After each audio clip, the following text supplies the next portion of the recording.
Hello, Merry Itchmas, and a Happy New Game Plus. Welcome to our... Rick, you love the puns. Come on, bud. That made me smile, Alex. Hey, there we go.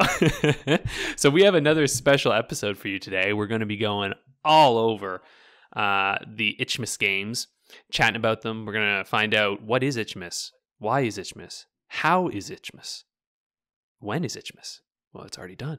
But let's move right along. You might have noticed we have a special guest with us today. As always, it's Rick, Paula, and I. But we've got the Dunedad, the one and only creator of Itchmas. Welcome. Oh, actually, well, thank you. Really happy to be here again. I'm sure it's going to be a ton of fun, just like last time.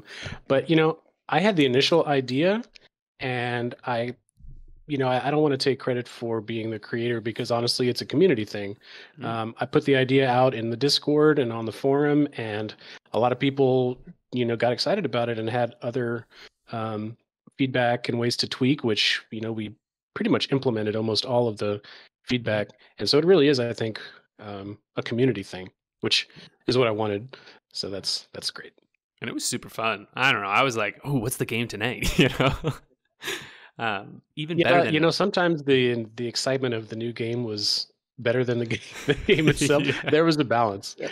I mean, the anticipation of anything that's fun and that's shared is I think really nice. Yeah. So we kind of did it a little bit like the game of the month that's run every year. Like we all, selected 3 itch games, which was talk about a lot of itch games. There was something like 47, 49 itch games, I think, to pick out of. Yep. 49. And we narrowed that down to 15. Yeah. So I don't know, maybe we're getting a little bit ahead of ourselves, getting into some details without doing some background. But the idea was that there was going to be 12 games.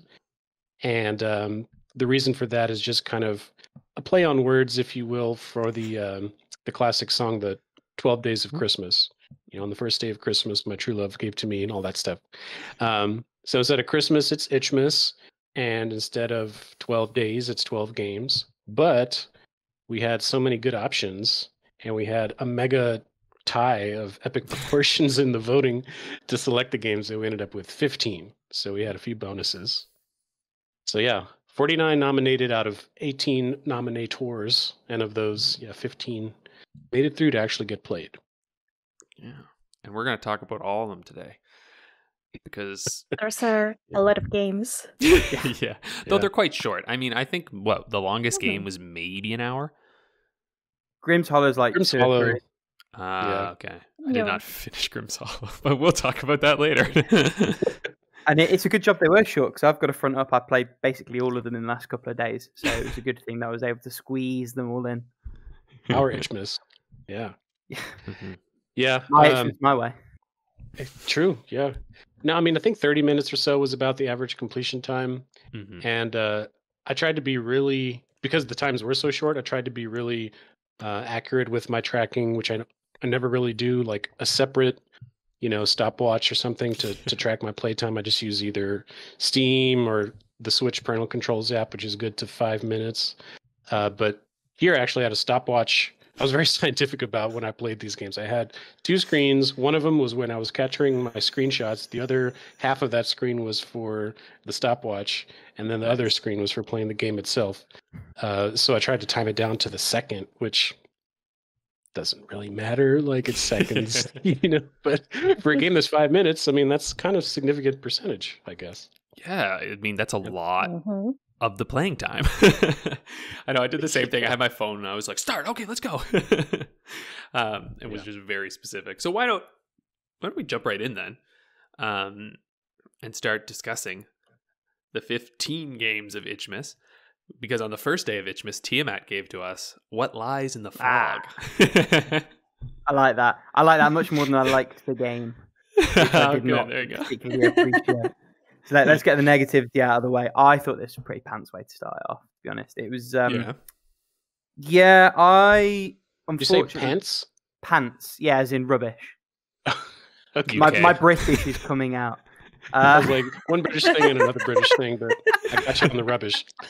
I unfortunately had to compare this to Opossum Country, which we played in Extravaganza, which is like a Game Boy Color type thing. I thought that did this concept a million times better. This, by contrast, was like a really sort of thrown together RPG Maker-esque sort of fetch questy thing. I didn't really think any of the endings were very compelling. It just didn't really work for me. It's not that it was particularly offensively bad in any way. It just didn't move the needle for me.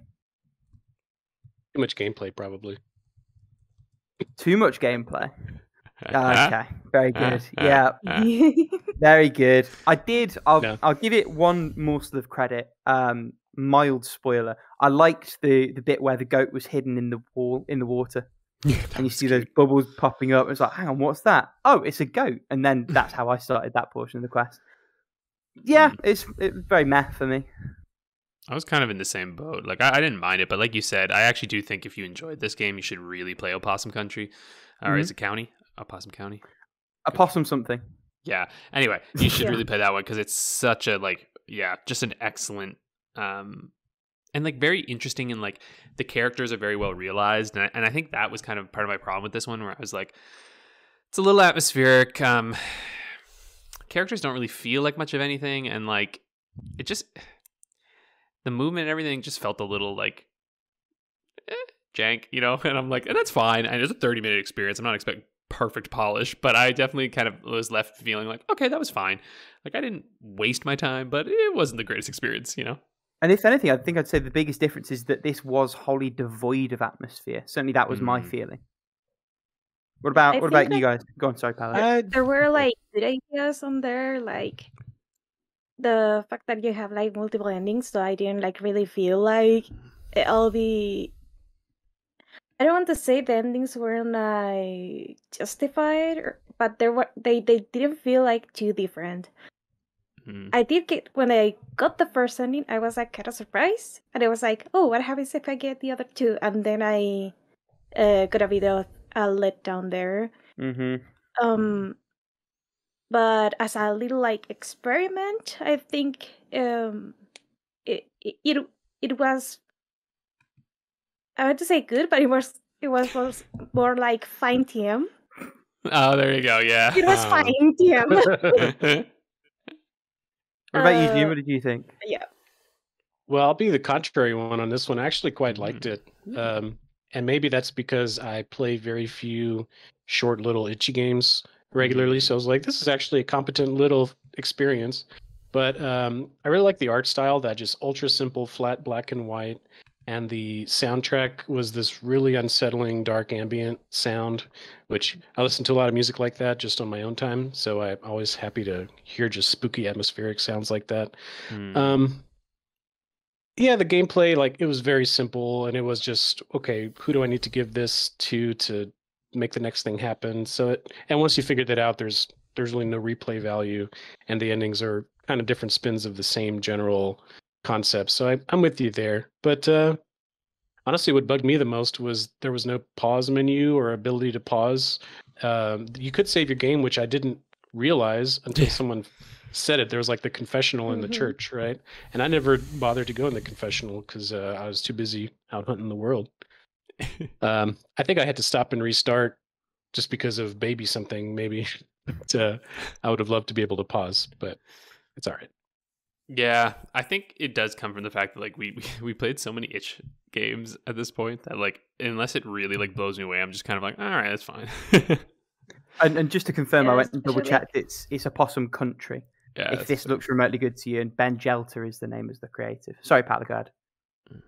Yeah, I was about to bring up Opossum Country because like if I played Opossum Country after this game, I would probably have said like, hey, this game is fine. But since I played Opossum Country first, it's like, oh, this is what you can do like for this kind of experience, like for the ambience, and even with like the very simple graphics, you can do something like really atmospheric and kind of spooky. But because I played that game first and saw like how far like such a little game could go, what Lies of the Fog felt a little bit short for me. Yeah, that's fair. So basically, you heard it here. Go play Opossum Country. Go play Opossum Country. Similarly short.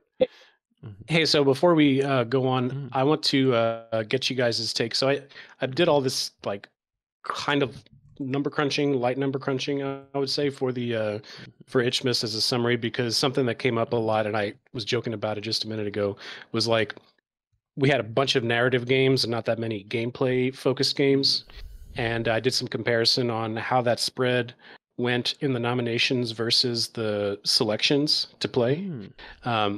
So I'm curious, this game, would you consider it, if it had to be one or the other, a gameplay game or a narrative game? Narrative, without doubt. Narrative. Because I think you're just moving and clicking, It's narrative, yeah. Yeah.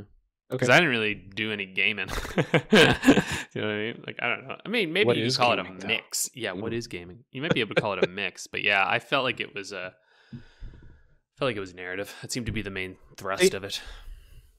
See, I called it gameplay as a first pass because I spent more time, wazding around and interacting with objects and stuff than reading text or experiencing a story. I guess through environmental storytelling I could, but I was more active doing game stuff during the playthrough than reading. And do you know what? Now that you put it like that, I actually kind of agree with you. I feel like this is bang in the middle of that binary, and I think it makes it a little bit awkward. Okay, so maybe a both. Maybe a both. Narrow game. If we're being generous, yeah. If it's an option. Narrow play. Okay, I'm gonna ask for your take on that as we go through each one and see. I think the others, there's others that are quite a bit more clear. Yeah, the delineation. God, putting delineations on games is not easy. We're about to figure this out today. All right, well, on the second day of Itchmas, Tiamat gave to us the Black Iris, which personally, I dug this one a lot more. This is like, that kind of like PS1 era, like 3D graphics, that it just looks like sludge in the best way possible, like purposefully. So it's just like neon and like all the, man, I dug this game a lot. Yeah, well, it had some great effects. I mean, some really psychedelic stuff. The camera work was really disorienting at times. And again, the music was super good. I honed in like a help me here, like an arrow on that music. Okay, whatever. I really dug the music, and the credits music was super good too. And it was kind of different. It was kind of dancey, which caught me off guard, but in a happy way. Anyway, I'll stop rambling. Let someone else give a go. I didn't play this one, so I'll leave it to you two. Ooh. Well, I think we should, in fact, just leave it to friend of the podcast, Cock, who said, and Alex has very helpfully put this quote in, I actually agree more or less entirely with it. The game wears some of its influences on its sleeve and mixes them together in a fluent way. Silent Hill, Lovecraft's text, Strugatzy's Roadside Picnic, which it actually quotes by name, and the real Cola Super Deep Borehole seem to have been very prominent inspirations. I also believe that some of the visuals and set pieces were inspired by the Nicolas Cage movie Mandy, and maybe even Beyond the Black Rainbow. And I definitely got that vibe from the colour palette, I have to say. Yeah. It all mixes together very well to have a colourful but grim atmosphere full of mystery and harsh technological visuals. That super stylized presentation and fairly unique game feel make most of this game. Yada yada yada. I agree with all of that. Yeah, it's and the game itself, I think mechanically is kind of poor, but that kind of lends itself in the same way that a Resident Evil or a Silent Hill does, because you're stuck on this tank control, and sometimes it's quite difficult to see what you're trying to see. But that builds into the suspense and everything it's trying to do. Totally agree with what you're saying, Dune, in terms of the effect and the way it puts that together. I also really, really love the way that they used like real life footage and cutaways to build that atmosphere and that effect.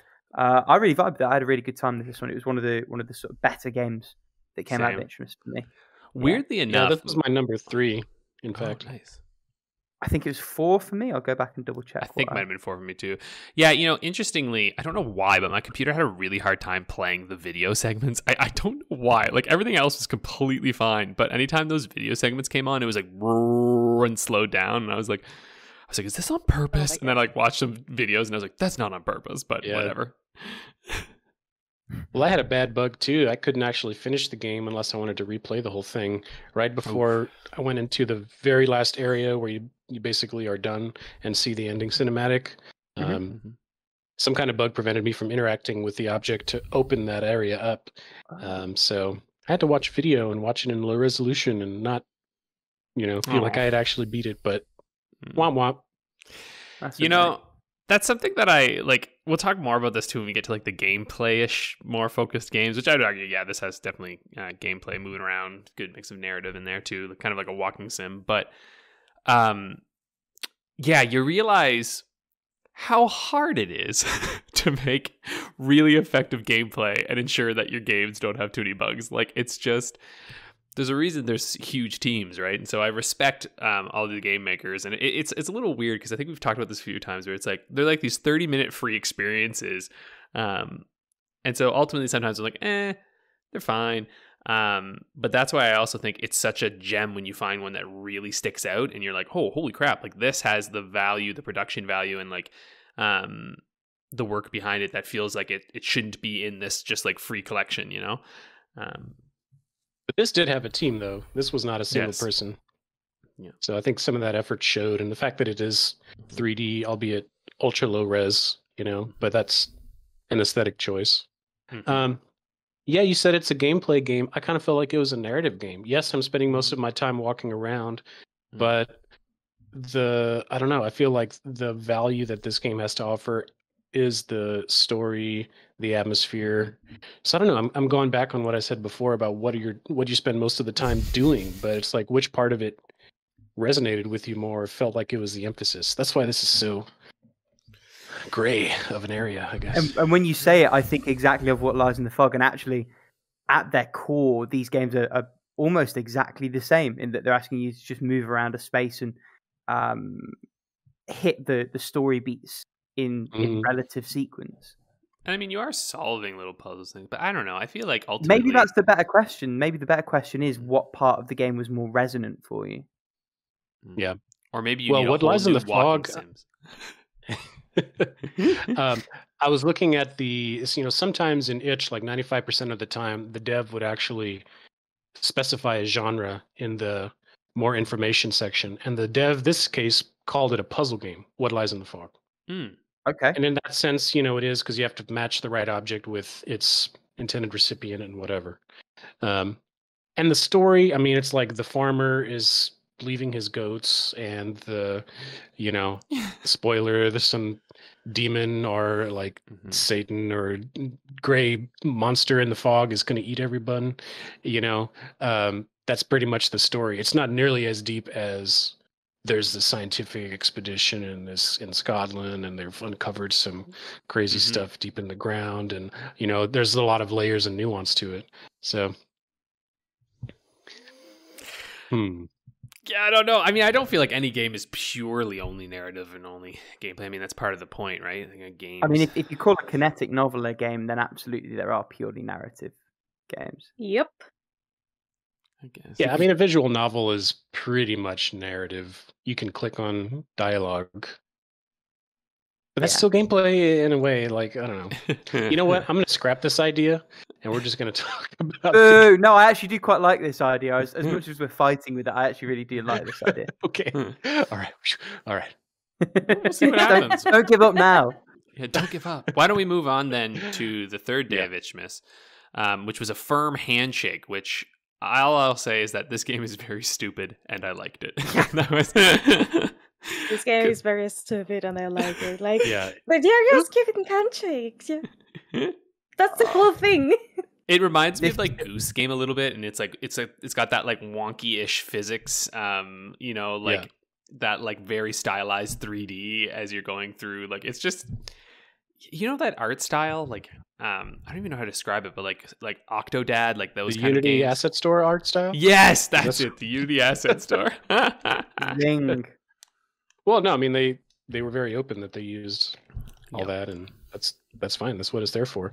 Yeah, I know what you mean though. There was particularly one part where your little man in the suit is trying to handshake people, but they're all running away from him, which you can analyze the narrative behind that. But and some people did, and it was very insightful. But they would go and handshake each other, all the other business suit people, and if you could still push them around after they had connected and started shaking hands. So I'd like to push them away from each other, and their arms would remain locked, and they just get into this really crazy, arm stretched pose. That was really funny. I mean, I thought the game was funny for sure. Yeah. It made me chuckle a few times. I thought every little part of it took too long for what was essentially a joke. I find it hard to begrudge like a 4-minute curio for that, but I feel like even at 4 minutes, it took too long to do what it was trying to do. And friend of the podcast, Abatage, somehow played it for 8 minutes and 32 seconds, which baffles me. I have to be honest. But yeah, I mean, it's it is what it is. It's inoffensive. It's 4 minutes long. Like there's some humor in it. Well, Abatage said. Speaking of Abatage, he wrote. Oh, go ahead. No, you go ahead, dude. Well, you've got his summary, but I was going to plug. He's got his own blog on his own website where he wrote a proper article about this game. Ooh. So I'd highly suggest you check that out because it's very insightful. It gives you, it shows you how it hit him in a pretty profound way. Nice. Well, let's say we're going to link that in the description down below, right next to the like and subscribe buttons. Oh Lord! But a little short version of what he said was, "I was transported back to my office days and felt the drone of existential malaise and conformity, which made me hate everything about that life. Fantastic little piece of work!" Smiley face. Which I get it. I was like, definitely like, yeah, this reminds me of the office days. Oh boy. Did you have any thoughts, Paula? Did you play this one? Oh yeah, I played that one, and I just finished the game. I was like, that was neat. Pretty much move on to the next game. But it was fun, but it didn't leave like a big impression of me. Well, so, yeah. Moving on then to perhaps the most divisive game of the of Itchmas. On the 4th day of Itchmas, we got Crow Crime, a murder mystery. You're voted for the wrong Cecile Richard game. Novena was on the list. I voted for it, Rick. Don't worry. I did not vote for Crow Crime because it looked, and it turns out. I knew what Crow Crime was, and I was like, nah, I'm good. Because I knew I could just play it on my own. Crow Crime's a very, very small... It's just like based off an improv thing, I'm pretty sure. Like, it's just a little joke. It's not really... It's kind of just like an artist sketching, Like, just kind of like, do this little thing. Yeah. I was really hard on it as my initial impression. And then once I found out through one of you guys or somebody on the forum that it was like this improv thing I didn't know that this existed, but this tool Bitsy for game development, which is a super limited little creation kit, which has its own art style and assets and stuff and whatever. I felt a little less hard on it at that point, but still, I don't know. I didn't think it had a lot to offer because there was no agency whatsoever. And it just kind of takes you through this goofy little thing where the stakes are super low and nothing really matters. And it's just kind of like, well, nothing really mattered at all this whole time. I don't know. Why do I care about any of this? That's how I felt. Yeah. Yeah, I mean, that's fair. Like, yeah, it was made for like a Secret Santa, I think, which is kind of wild, actually. I'm like, you guys made games for each other for Secret Santa? Damn. Oh my God, how? Yeah, I know, right? But you basically just, like, I think what probably would have tied it better together is if there were like multiple outcomes for it. Like reality, there's just like one outcome, or like, I guess it kind of changes, but it doesn't really matter who you choose when you're solving your little mystery. You just kind of choose anyone and it'll make it so that it like fits and works. Anyway, I don't have a lot to say about this one, but what do you think, Rick, Paula? I mean, yeah, it's a game with multiple endings that are all the same ending, and it takes like a total of 5 minutes to bounce through. Yeah, it's just not really compelling. Like, and it's frustrating because the creative's body of work is excellent. This is like one of the few sort of low points on it. So I'm quite sad that quite a few people will probably have played this and maybe dismissed some of the other work on its basis. Same as what lies in the fog for me. It's not really offensively bad. It's just it doesn't move the needle. Yeah, it just has like I want to say like the Cecilia Richards like artistic style or artistic charm to it. But the narrative is completely different from any of her other works. So this one is like one of it is like a neat little thing, but it just doesn't go beyond that. Yeah. The art style had a certain super retro charm. It kind of reminded me of old Apple II games. You know, that was kind of nice and nostalgic. It's like a slight jump up from ASCII, you know? Like it looks like what would be the second, like the next move. Yeah. Yeah, well, that's that. That's Girl Crime. Hold on. So narrative or gameplay? This one's probably more straightforward. Narrative, right? Yeah. Okay, and we didn't do a Firm Handshake. I don't know. What is this one? I mean, it felt like gameplay. I had to get past the action game. I think it's action. I want to get past those sumos. Yeah. I think it's definitely gameplay, surface level. But if and some of our friends on the forums definitely went into a deeper analysis on some of the meanings that may be hidden below the surface of this game. So there may be some narrative there, but I think for what the user is doing, it's shaking hands, avoiding sumo, which was really funny. And that's about it. So yeah. Okay. Plus, I mean, gameplay. Yeah, a game with gameplay still has narrative in it, right? Like it's just different. It's the primary raison d'etre. Yeah.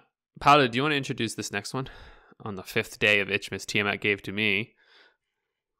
La maleta. Nice. I didn't want to butcher it.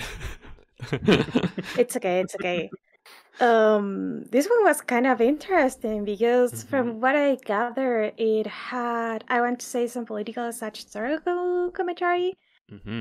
And I actually played it in Spanish because I want to like listen to like the original poem. Some things kind of were like, oh yeah, this seems familiar, but I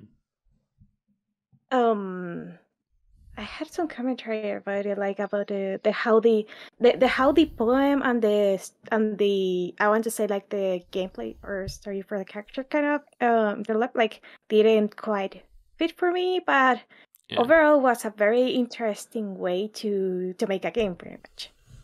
Yeah, I saw a lot of people talking about. Yeah, the concept was cool of making a game based on a poem and having you kind of live through an experience of the poem. I think I'd like to see more done like that, even if this one in particular was hit or miss for people on the execution of it.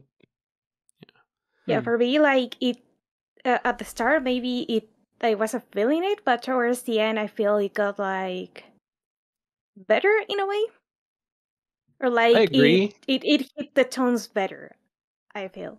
The narrator of the poem, the dev's dad, got a lot more passionate in his delivery of the poem as it got towards the end. So it kind of reached a crescendo and climax. Yeah. Oh, it is the dev's dad who read the poem. Yeah. I have to comment. I think that's right. He did a good job. Yeah. Yeah, I thought it was just really interesting. Like, I agree. Like, you know, maybe the gameplay didn't like mesh perfectly with the poem, and I think a lot of people did mention that the poem kind of overshadows the game a little bit, but I just really enjoyed it. Like, I thought this is such a cool glimpse into a part of history that I know literally nothing about. Like, I was like, I have not heard about the implications of Spain joining NATO and like in the Canary Islands, and like I really enjoyed like the waiter scene too, is like you start to lose agency and like where you have to start just clicking the English words, and like how his language starts to kind of slip away, which is probably even more effective when you're playing it in Spanish. But yeah, I just thought, I was like, man, this is like it's a great example of, because we've talked on the pod a lot about political games, and it's just such a great example of like getting you immersed in understanding a political perspective, right? And like I love that, you know. It is like a very different way to present a political perspective. Like from what I've usually seen, like in most of other games, like this was such a, I want to say, like the point of view of someone who isn't gonna be like usually a protagonist of like anything, and in that way it feels so much personal in a way. Yeah. I'm going to be a contrarian here. I really like the poem. Really? I know. Shock and horror. Ricardo Contreras. Hey! I like the poem. I thought the game around it was pretty rough, to be honest. The game wasn't much. I mean, it was a pretty simple point and click, or WASD in space. Point and click, though.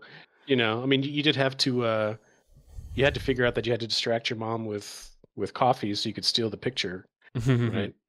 Yeah. So there was a little bit of gameplay, but yeah. I mean, it was more of a vehicle, I think.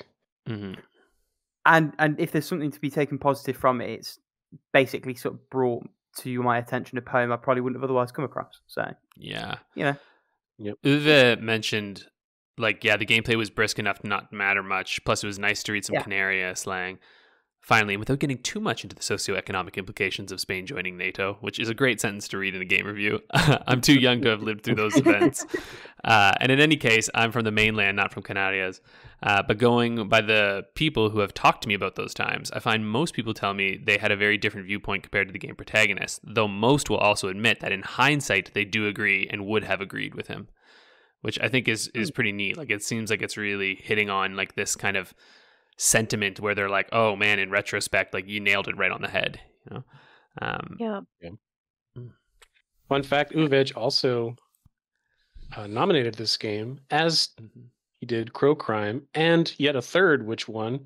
So he was the only user to have all of his nominations selected. So he should get a special star somewhere. For better or worse, right? Yeah. I didn't say they were all loved by everyone, but they were all voted. But they were picked. I still have a bone to pick with the community. You guys afraid of Game Boy games? Come on. I fully understand why, but come on. I'm like, my nostalgia might blind me a little, but it's fine. You had a very successful nomination too, though. So yes, which I'm very okay with. Why don't we move on then to the 6th day of Itchmas, which was Escaped Chasm. I was about to say Chasm. My God. If anyone can't tell, I've been a little sick the last day, so I'm a little out of it. Which one of us teaches English for a living? Oh, Lord. That looks like Chasm to me. I didn't know you were coming today with teacher? Violence. Yeah. I teach language as a second teacher? as a second language. Oh. Or an additional language. Or whatever the buzzword is now. I teach English. Okay. It's wacky. The ribbing is fair. Okay. Yeah. But I'm also sick. I was up all night. That's true. All right. We'll give you a pass. I don't know. This game was like, I think the developer has a very kind of like cute sense of humor, and I actually liked the like secret room at the end more than I liked the game, because it was just kind of nice to be like, what are you making? What's this all about? The game itself was kind of hit or miss for me. I was like, oh, I don't know. Yeah. I'm curious to I feel know like what it's like. Yeah. I didn't play this one, so I will happily jump in there. I feel like this game expected you to care a lot about characters that you'd only just met. Yeah. I think that was a big problem for its narrative. I still kind of enjoyed my time with it. I thought it was pretty competently put together. Yes. The art was nice. I think the direction it went with it from there was pretty cool. I think it needed a bit more of a setup. And it's funny you mentioned that secret room, because obviously there you get to speak with like the avatar of the developer, and they said this was like a prequel, a little sort of test setup. Yeah, 100%. This was just like a proof of concept that became an actual game, and I think that is probably as good an excuse for it as you could have. Overall it was fine. I got the first bad end and then watched the other two on YouTube because, again, I was rushing through all these games in 2 days to be ready to talk about them on the podcast. Yeah, it was alright. What about you, Dune? How'd you? I quite liked it. In fact, crazy the different opinions, man. But I was quite interested just from the art style was very striking, and the homepage on Itch had some of these. The game has some really gorgeous, fully animated cutscenes, which the solo developer, did herself as well. Super talented. And so I was just very drawn in by that surface level. And then when I started to play the game, it's super simple RPG Maker stuff. Although there's really not much to do besides wander around, and you can click on stuff, and you just have to trigger the next story sequence. But man, this one just hit me emotionally. It's a little girl that's basically stuck at home alone, and she's lonely, and her parents are missing, and she's just sad and tired, and it's just like, oh my god, I don't want my daughter to ever experience that. I was about to say nothing new in your life that might have influenced you with this game. yeah. So that resonated with me big time, and then spoiler, her pet snake. Melody, that sucked. Poor snake. That was like the most emotional moment of Itchmas for me. Was a little girl. Her face is so sad. And she's looking into her snake's terrarium. And Melody isn't moving anymore. I will say, Melody. I did really like those cutscenes. Like, that was some good stuff. I was like, they got some talent there. This is like a middle of the pack game for me. Like. It's not like hitting my like high highs, but like it was a game where when I finished it, I was like, oh, okay. Like, like I feel like I ended this game more positively than some of the others. If that makes sense. Yeah. The biggest complaint I had with this game is they give you a big lore dump at the end to sort of set up this larger narrative, which would be for the game that's, to come at some point in the future. As Rick mentioned, this was like a test run for that. But it just feels so unnecessary, and it kind of cheapens the events of this game, I thought. Like, it had a really powerful impact on its own merits of just exploring a little girl being alone at home and some of the mystical stuff that's happening around her. Like, that was enough, It felt cheaper to say, oh, by the way, there's all this crazy other shit happening, too, that I'm just going to tease instead of just letting it be as what it was. So, to me, that was a misstep, but otherwise, I thought it was solid. But what I will say is Escaped Chasm 2 is a work of art, a true tour de force. Which, if you don't know what I'm talking about, go into your game files and open Escaped Chasm 2. You won't regret it. Yep, Paula, you can do it later. I need to play the game first and see what the hell is he. So would you call this one a narrative game? Because I felt like this was narrative, right? I did, yeah. Yeah, and La Maleta before it as well, I'd say. Totally. We didn't do that one. Speaking of another narrative game, on the 7th day of Itchmas, we got Therapy with Dr. Albert Kreuger. I am so sad I didn't get to play this one because the art looks sick. That's about all that's good about it, to be honest with you, but yeah. Oh, very negative on this one. I didn't like this game. I don't listen. Oh my God, I hate it. I hate it so much when games take therapy and they do something so stupid with it. Like, sorry, I hate that so much. Like, you have like an interesting possible chance to do a fascinating take on therapy in a future / dystopia, and you just make it into this like fucking dumb game where like what you have to do is like go against everything that the guy says, which like, what the fuck kind of lesson is that? I'm like, I didn't like this game, man. I don't know. It rubbed me the wrong way. Maybe it's also just because there's very few and like, it's fine. The game doesn't have to be what I want it to be. But at the end of the day, I was just like, I don't like this. Like, I just wish it had such a good setup. It had such a good setup and such beautiful art and such great like sound design. Like, it even plays with the sound with you at times, and like I love that. I love every break. Let me turn up the music, right? And you're like, we did that though, Yeah. Anyway, I didn't like this game. I don't know. I'm probably being harsher than I should be on it, but I feel like it fumbles its concepts entirely by the end. I was disappointed by it too. I mean, it was lukewarm. I gave it a 3 out of 5. Yeah, it's probably accurate. The frustrating thing, there were several, but like most VNs, you can skip through blocks of narrative if you've already been through it because you're going through a different ending. Yeah.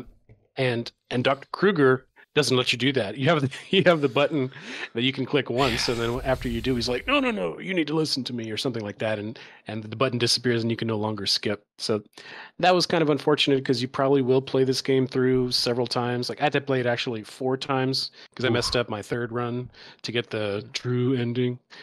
But yeah, the art was basically what it had going for it. The rest was kind of just jump scary stuff. you know? And then it's dream therapy. Is it all a dream? Was it in like some weird software? Like it's like there were effects done sometimes where it was playing a video and you'd see video distortion and artifacts. So was it even real? I don't know. I'm tired of that cliche. Yes. I found it hard really to properly judge this game. I had mad technical issues with it. Basically, every time there was an input, and sometimes just because it felt like it, the game would stutter. So hard for me to really judge the music because I never heard it clearly for more than 3 seconds. It's hard for me really to judge all the endings because at least one of them was inaccessible to me. I like the concept. I think if it had worked exactly as it could, I wouldn't have found it nearly as offensive, let's say, as you guys seem to have done. But as is, I sort of had to scrape my way through the first ending, and I didn't fancy sort of fighting with it any further. Again, I was in very much a rush. Fair. Don't blame me at all. I mean, why spend 20-30 minutes trying to debug a 20-minute game? That's probably not the best thing ever anyway. Exactly. Mm-hmm. So I don't know, Paula, maybe try it out. You might be more lenient with this game than we are. Who knows? Only because of the art style. I can't be sorry. Yeah. And given that Alex was seeking something different, it's quite interesting that on the, I want to say 8th day of Christmas, there we go, Itchmas gave to us Storyseeker. This game seemed to land well with everyone, and I can totally see why. It's just a really peaceful, good time. I, by the sounds of it, missed on a lot of the story elements because I just sort of wandered around for a bit and then put my tent up and was like, all right, done now. It's super easy to miss it. Yeah, 100%. So I ended up clearing about 2/3 of the map because you sort of see at the end the bits that you've seen, the bits that you haven't. I just kind of enjoyed walking around and just seeing like random raccoon tribes and like squirrel tribes and just the weasels, right? The weasels have their shit together. The weasels. Yeah, it's almost like, you know, when you're a kid and you have like those carpets and they've got like all the city blocks drawn out on them. It felt like playing on one of those, and that was quite a nice fuzzy feeling. Yeah, good fun. I liked it. This was one of the favorites. The environmental storytelling was really good. Oh, just go ahead, Alex. No, you're good. I need a rest. Alrighty then. Yeah, I mean, Rick, I had a similar experience to you. I think I played it a little bit longer, but I played a lot of these games, to be fair, pretty late at night after I had been finishing up some nighttime work, just because that was better with Baby Dune's schedule and everything. Usually drank a few glasses of wine by that point to like just deal with the stress of life. And my patience, for some reason, after all that, is not the highest that it normally is. So every now and then, some of these games, I would just like get mad, close it, and then be like, okay, I should probably give it another shot and do that. But on this game, I didn't even explore enough or hit the right triggers to see the map at the end, which I didn't realize you could not do, because I felt like I cleared the whole area.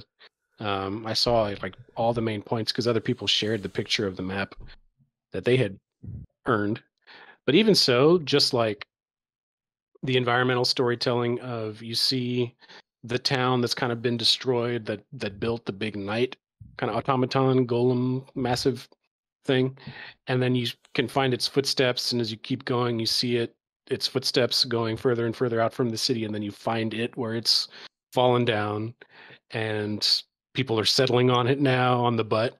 And everywhere around it. And then you go further on and you can see where some other calamity happened, and it's just like there's all these nuggets of story of this dead world to explore, and just finding more and more of it was a joy. At first I felt very lost though, because just like, where do I go? You know, I have no in-game map, I have no sense of where I've been. You just kind of have to accept that and then keep going. Yeah, because you have to hit all the totems to get the map at the end, and I just did not want to do that because I was like, I don't know where they all are. This is confusing. I hit all the totems. Did you? Of course you did. All of them. I hit like 2. You definitely don't have to hit all of them. Paula with the story. to get the map, you do. Yeah, I didn't get the map, and I hit like almost all the totems. There's no way I hit all the totems. There's literally, given They how gave much you of it the at the map I end? missed, there is no way. Oh. They gave me a map at the end. It was incomplete, but they gave me a map at the end. Oh, no, I meant, sorry, to get the complete map. Sorry. Yeah, okay, I should have been clear there. Yeah, to get the complete map, you gotta hit all the for a totals. map. Man, what the hell did I do? You must not have hit any of the I almost totems. wanted to go back and replay it. I don't think I hit any now. Nah. I must have consciously avoided them to miss all of them. Oh, Yeah. well. Wait, you missed all of them? Yeah, so Paula, you got them all, huh? Did you see a fun little thing in the temple? There was a interesting little thing in the temple. The ending was a bit anticlimactic, but was like, whoa, so this is why the role is messed up? Alright. Well, I mean, it makes sense that it'd be anticlimactic because the climax happened before you played, right? You're seeing the aftermath. Yeah, you're seeing the aftermath of everything. But then, like, you go into the temple, it's like, oh, okay, things aren't, like, supposed to be... Because there are, like, these little... I want to say, like, ghost cat workers that are like, hey, time isn't moving. This isn't supposed to be like this. And you see, like, this whole solar system thing, like, everything is working and everything's, like, not working. It's like, hey, why is this all pink and weird? This should be moving, right? Well, you saw something I didn't see. Yeah. It was kind of freaky. You can't do much about it, I'm gonna say.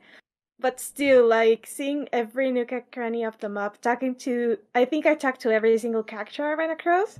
Damn. It was really nice. It struck a good balance of, like, creepy, somewhat unsettling, and then also, like, very comfy and wholesome, you know? It somehow worked with all those. Yeah.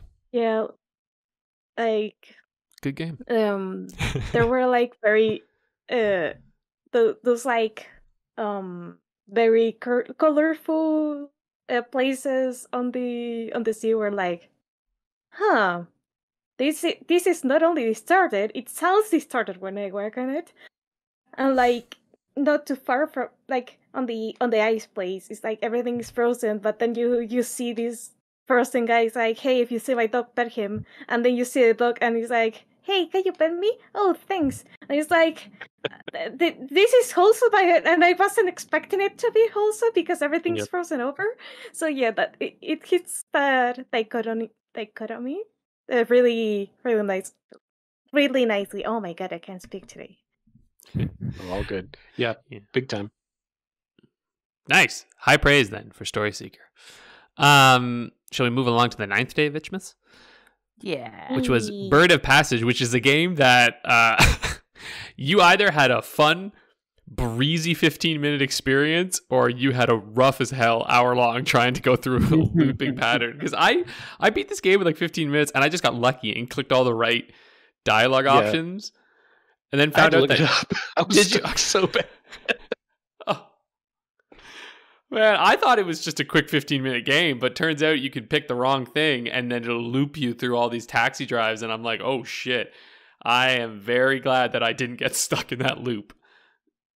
I looped a couple of times, but it wasn't like that bad. And I actually, I don't know how I did it, but I kind of saw like all the pieces of dialogue, but just like saving the correct one, like for my last choice, I guess. Oh, interesting. I also first timed it, although this was back in March when we played it. Well, when I played it as part of the extravaganza we did. I thought this game was excellent. I really liked the visual aesthetic. I remember loving the music. I thought the story themes were really, really clever, quite profound in a sense. And you know, as the package, it all just really worked for me. Can totally understand if you're not understanding the time loop and you sort of banging your head against the taxi repeatedly, how it maybe doesn't quite work the same way. But I really vibed with it. I had a great time. Nice. Yeah, I mean, don't get me wrong. I really enjoyed it. I thought it was great. Just as my own denseness that prevented me from getting the right choice. And after digging into it a little bit, it seems like you always ride in a minimum of 3 taxis, and that's where it'll start to loop if you choose the quote unquote wrong thing in the third one. I think there's really only one selection that really sets you on the path to ending it or not. But it was beautiful. I mean, Yeah. Very ethereal in the style. You pretty much just see the taxi and all of its kind of glow, and a few little incidental pieces of environment at the taxi stops, and everything's just glowing so beautifully, and otherwise just in this infinite inky blue nighttime. And then your main character is like this eyeball ghost. Yeah, I love so it. This little adorable. yokai. Yeah. Yeah, so that was neat. I really like how not only you were playing as the eyeball ghost, but you kind of were feeling as the eyeball ghost as you go further and further into the game, because the eyeball ghost is just telling their story to everyone, and I really like knowing what happened to the ghost, why it turned into a yokai, and since I kind of like was. I tried to explore the story like as deeply as possible. So when I finally got like the right answer, it felt really organic. And also, since I looked a couple of times, it felt like, oh, I'm finally like free or allowed to rest in a way. Mm-hmm. I agree. I mean, I think the game probably intended for you to have to loop a couple times until you got it. That way you did feel some of that frustration. Well, I don't know. The ghosts seemed pretty at peace, even though, they were stuck. But you probably meant to feel some of that sense of longing that they were feeling. They were looking for this one thing, the ginkgo tree. And and you started to feel like, okay, I want to find that tree too, after a few loops through, and then relief when you finally do. Nice. Meanwhile, I'm just playing the game like, I got it. Yep. I'm like, that was an easy thing. Yeah, that's funny. Nice. All right. Well, let's move on to, which I think there might be a hot take coming here. For the 10th day of Itchmas, one of my favorites, actually. Emily is Away. Which I want to hear. One of my favorites, too. Yeah. Let's see it, Rick. Rick's shaking his head. He's got some spicy stuff. I actively disliked this setup. Don't mind the story. I like the idea where the story's going. Here's my problem. Making it so that you are put in the protagonist's shoes directly, and you have limited agency over the control choices doesn't work. Because I found myself in a number of scenarios sitting there looking at the three options and saying, I don't like any of these. I fucking hate every single one of these options. I feel like a prick. Yeah, I get that's the fucking point, but it's bad. Bad. No, see, I think you're 100% wrong, and I'm going to talk about this why. So this game to me is incredible because what it actually does for the first time that I've ever played a game, the female character is a real person, and you can't game her. You cannot... Because you can't, like, in all these dating games, my big issue with dating games in general is that... and again, look, this is fine, whatever, but usually in a dating game, it is literally a game of getting someone to fall in love with you, which is weird and not how real world works, right? You can't just Oh, and I mean, it's so it's you get points, by giving gifts and saying the right thing, and it's super if A then B then C. When like you just said, in the real world, it's not nearly that simple. People are not. AI are not logic statements nested inside of each other, right? Mm-hmm. And that's what fundamentally, I'm on board with that. I don't disagree with that at all. My problem is, one, you say Emily's a real person. You don't really get that much about her. All you know about her is in the context of the relationship she's having with other people and supposedly having grown up with this person. You don't really get any insight into that, I didn't feel. And number two, I feel like that story works much better if A, you take away the agency of the conversation. Don't even make me pretend that I'm able to pick a bad choice. Or pull the camera away a bit. Make it what's the game I've got in mind? Anyway, make it so maybe I'm looking over someone's shoulder as they're on that aim monitor. Because then I don't feel like I'm trapped in all these shitty choices. Mm-hmm. And I don't think that's anything to do with gamifying it and getting the girl and getting the right outcome. I actually agree with you. I thought it was a really interesting way of setting up that no matter what you do, there is no quote unquote winning, the agency that don't get the girl, that character. Yeah, I get that. I thought that was an interesting choice as well. I just hate the way it was set up. It's the mechanics that I take issue with. Yeah, I think I love them because. Oh, yeah, sorry. Go ahead, Paula. Oh, like kind of like split with this game because like on one hand like I guess the overall aesthetic kind of like took me back. Like hearing like the old Windows theme, it was like, oh my god, I feel old. But MSN for me. yeah, true.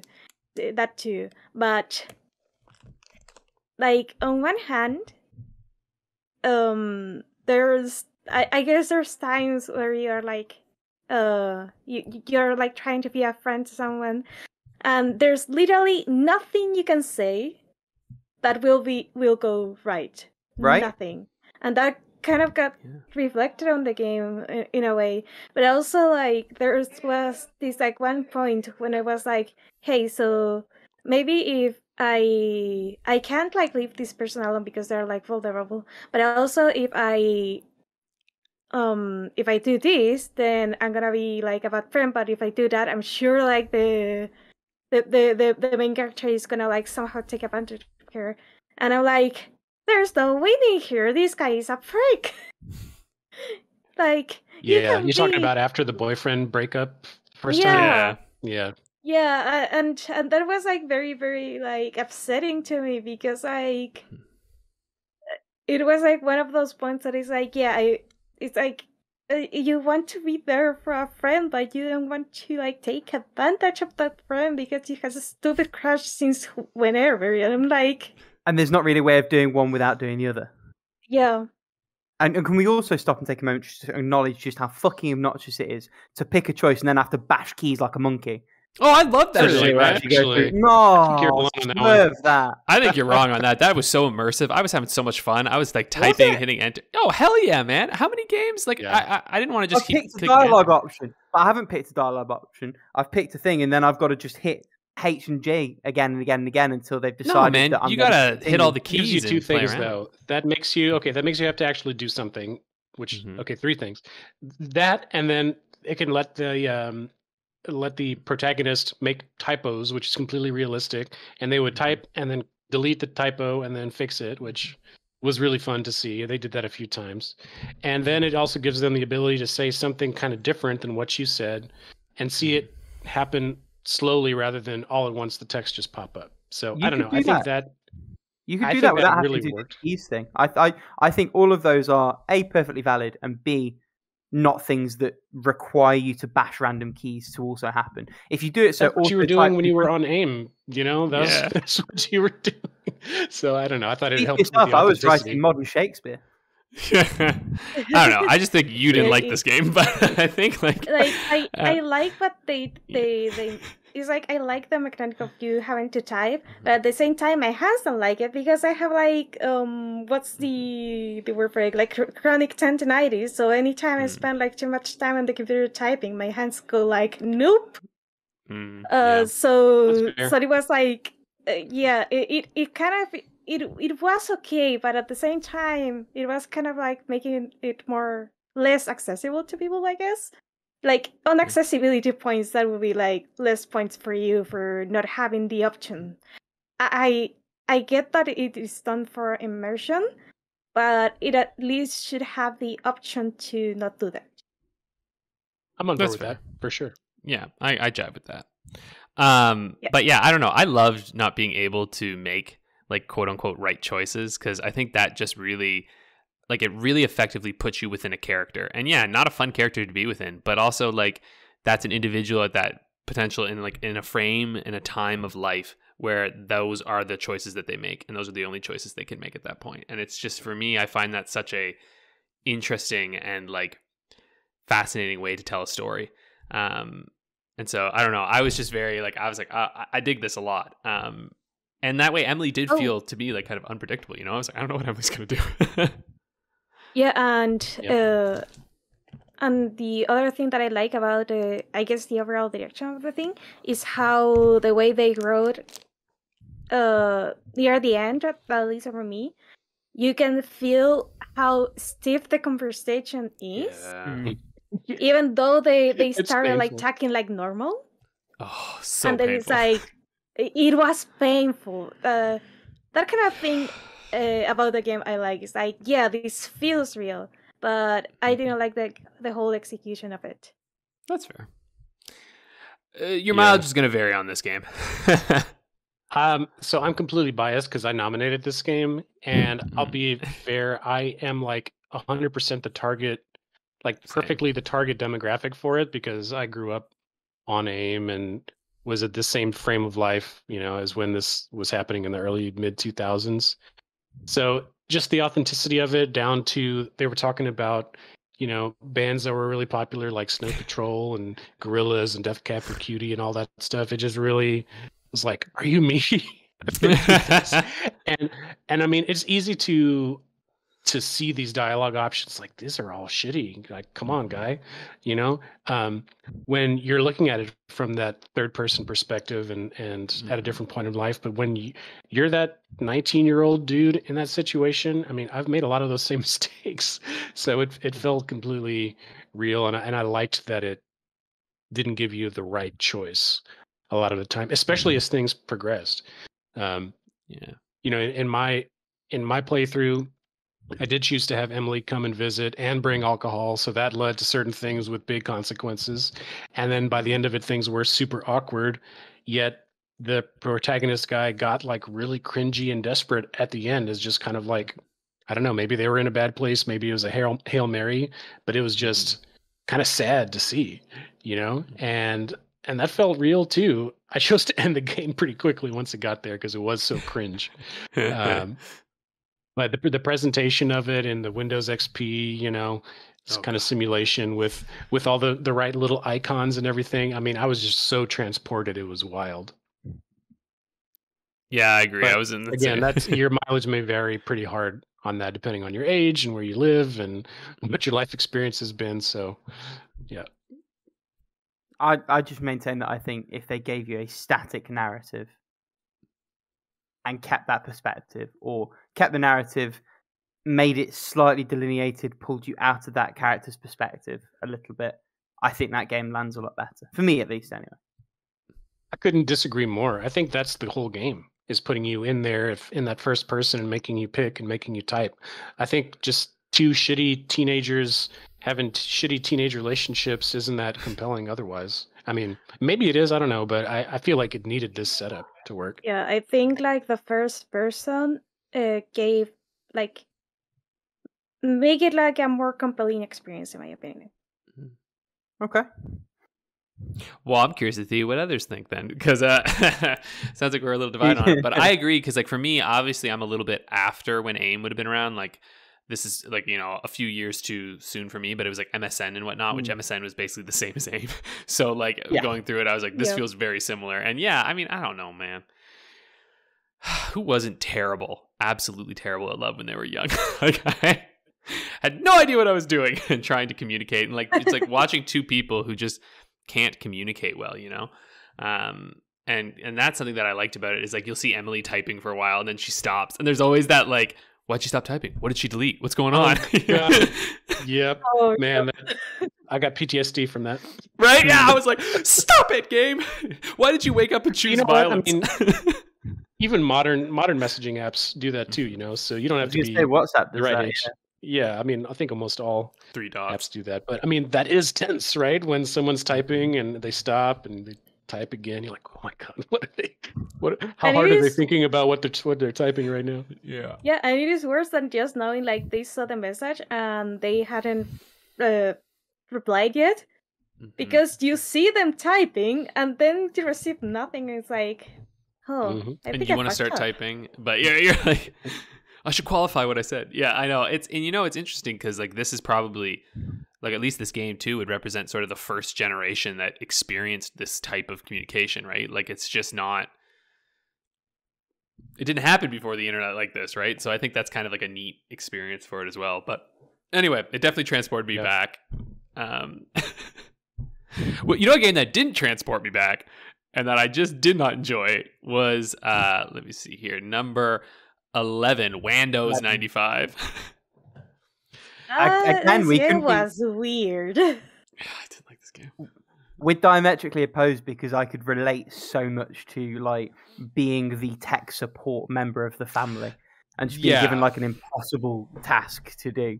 I thought the game had a real sense of humor. I liked that it was relatively linear, so that like the story sort of took front and center.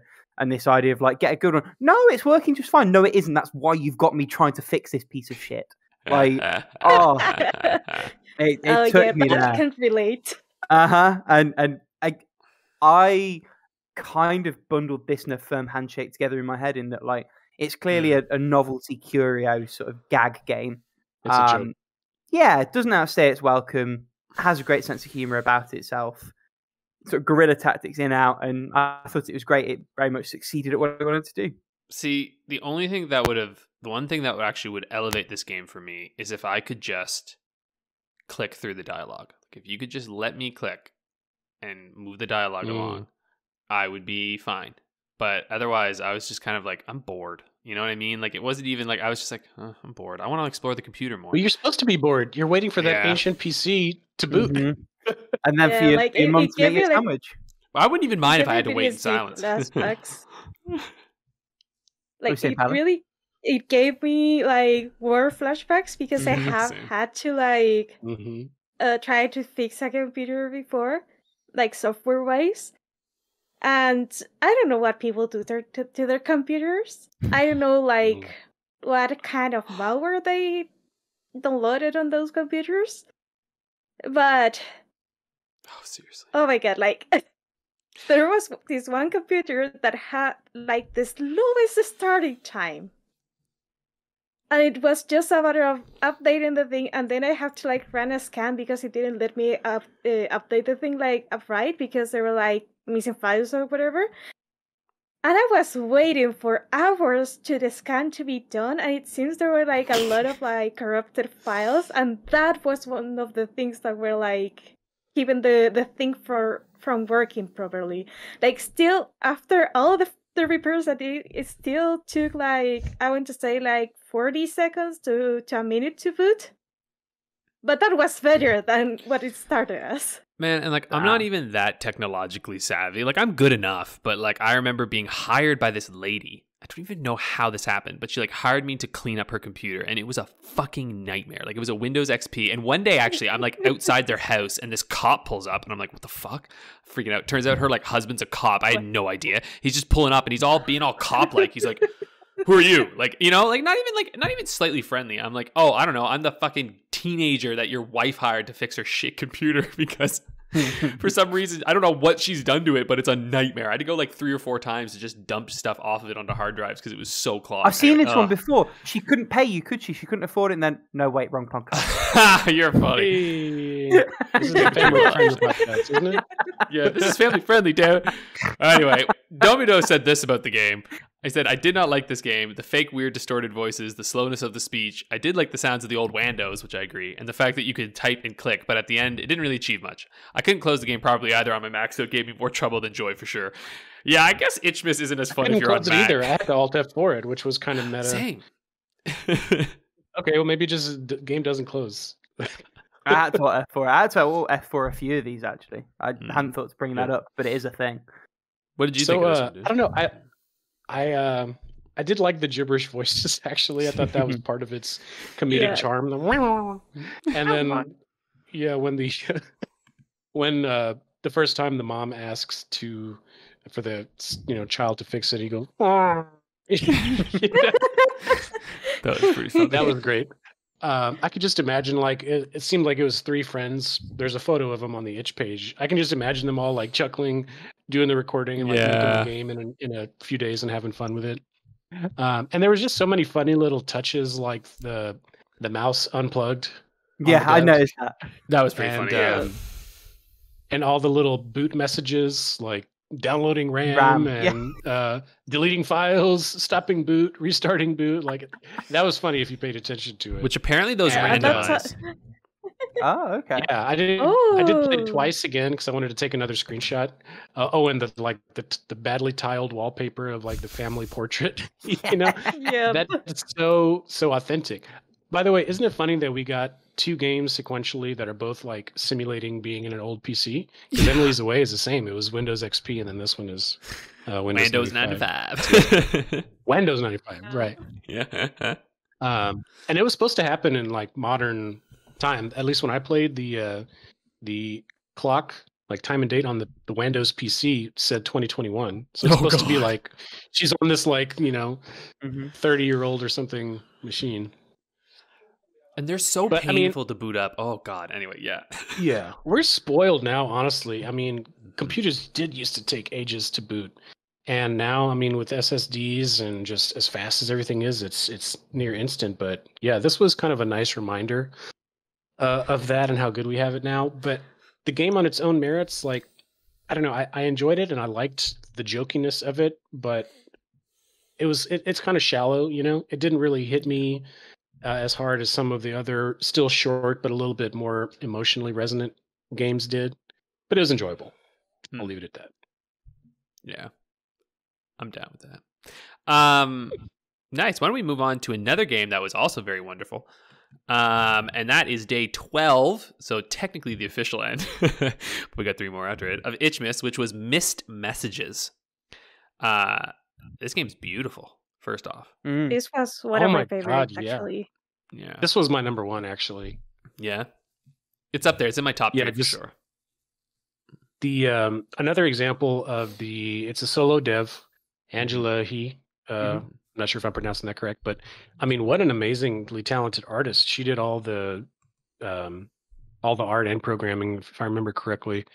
And the game just has this gorgeous watercolor art style that looks, I'm not sure if it's hand-drawn or digital or hybrid, but just feels so dreamy. And it all takes place, most of it takes place in your room, kind of in the golden hour, right before dusk. So everything's got this beautiful orangey yellow glow. And the game does hit on some heavy themes for sure. Yeah. And there are some very unsettling and traumatic things that can happen. But at the same time, there's some really beautiful and sweet and heartfelt things that can happen. So that visual aesthetic really lends itself well to that, I thought. Yeah. My and I talked about this in the Discord a little bit, and so if you're listening to this, we assume that you've played these games. And if you haven't, you might want to skip this, but it deals with suicide, and with self-harm a bit, which that bothers me a little because self-harm actually isn't. Anyway, self-harm usually isn't actually a sign of suicide. Usually that's often kind of misconstrued that's going to be the next thing. Those are actually 2 quite different things. But anyway, my only complaint with the game is that it's a little bit like we talked about with the dating games where it kind of turns helping the main, the other character into a game a little bit, where the first time you're more likely to talk to the person who's flirting with you, go on a nice date, which was super cute actually, and I was like, I love this date, have this nice night out with her, and then come home to your roommate having having died of suicide. And so it's and then it reboots with this beautiful image, this dream, and so you're kind of now you're oh, maybe I should try and talk with them a little bit, and you can go through an equally beautiful, and I actually think very well done in terms of how to approach things, to get what I would consider to be a good ending, where she gets your roommate gets help outside of you, it kind of emphasizes that you're not the sole support for someone in this. But it you have to get there by being extremely direct and asking very, very directly, are you thinking of doing this? Are you thinking of committing suicide? And it's that is actually what they say you should do. You have to name it, because once it's named, it actually takes away some of the mystique of it, and it becomes a real concrete thing that you're discussing with someone, and so it actually can lead to good things. And so my only concern was that it kind of implies this thing of where it's well, you probably shouldn't have gone on that date. You probably should have gone and checked in on your friend. And I do understand that you should check in on your friends, obviously, but that was the only thing that I was just it just made me a little uncomfortable, because I'm okay, but also you're not the sole person who's responsible for these things. You do need to still live your life and still have a life, and that is also okay. But anyway, it's just a little disclaimer, because I think it's genuinely very, very, very well done. But this is the danger of doing these types of narratives, because it's such a difficult subject, I don't know. What do you think? Yeah. Though, I mean, when your character is talking to May probably on the second round, the second playthrough, when you're more aware of her needing help. I still think your character in the dialogue was pretty gentle about it, even though she was direct. And actually, gentleness is definitely a theme of the entire game. I think it felt very gentle from start to finish. It was lovely. But there are clues. If you, which I almost want to play the game again and try to focus on May again from the first run, because there are clues that your character gives you that May is very sweet, but she's also been like very absent lately, and she like talks about her multiple times as you look around the room, like, oh, May gave me this, and this is something May, and she names May all the time. So the fact that you still choose to go with Goth's GF after that airdrop, which I don't really use a lot of Mac stuff. So I was like, hold on, is she just like getting some random message from some I didn't person? know what Apparently, that was. Yes. Yeah, I didn't really get that. Just someone in the dorm. Yeah, just someone in range. Yeah. Apparently that's the thing. Yeah, I don't know. I'd be curious to see how that plays out, because the game very much seemed to intend to bring you on that roller coaster of you kind of think you have the light breezy day and you go on the date with Goth's GF and the two of them have a really sweet little night, and then you come back to the suicide and then reboot and then spend time with May, and then you and May have a really sweet conversation, but still challenging. You help her work through some stuff or admit some stuff. That seemed like the route, that you're being pulled along by the dev. And that was just where my concern was. What's very interesting is that I didn't get the I guess the dating ending, and then like going home to my friend's suicide in my first run. I actually tried to focus on working on the thing that my character was trying to like write. You good person, you. And I was like actually like trying to focus on the work, because I found like some of the I don't want to say formulas, but like the explanations and like the notes like really funny. And it kind of like hit home real hard because I have ADHD, so like focusing on something that I'm absolutely bored with is a fucking nightmare. So I was like, it hit me so fucking hard when I noticed something was wrong with my friend. Because I was so focused trying to do the thing that I was supposed to do, that was studying. I felt like I abandoned May in a way to her fate, because like as you said, all the signals were there. Like she wasn't like very talkative anymore, and there's like this implication that she used to have her door open like all the time, and it was like, huh. So when I went out and she was like, oh, where are you going? And she didn't look good, like her eyes didn't have light on them. I'm like, oh, is there an option to not go out now? Because I think my character was like, I don't know if she was like going to some drinks or something. But whatever. I was like, oh, I don't want to go out. But my character already made plans. So maybe if I try to like talk to May like before like going out and nodding and try to be nice, maybe that help. No, it doesn't help. And that playthrough pretty much like try to respect the note that don't open the door, call the police, they know what to do. And I ended up like getting like all the endings in the long run. So, and my second playthrough, I got to having this conversation with May. I was like, yeah, this feels right.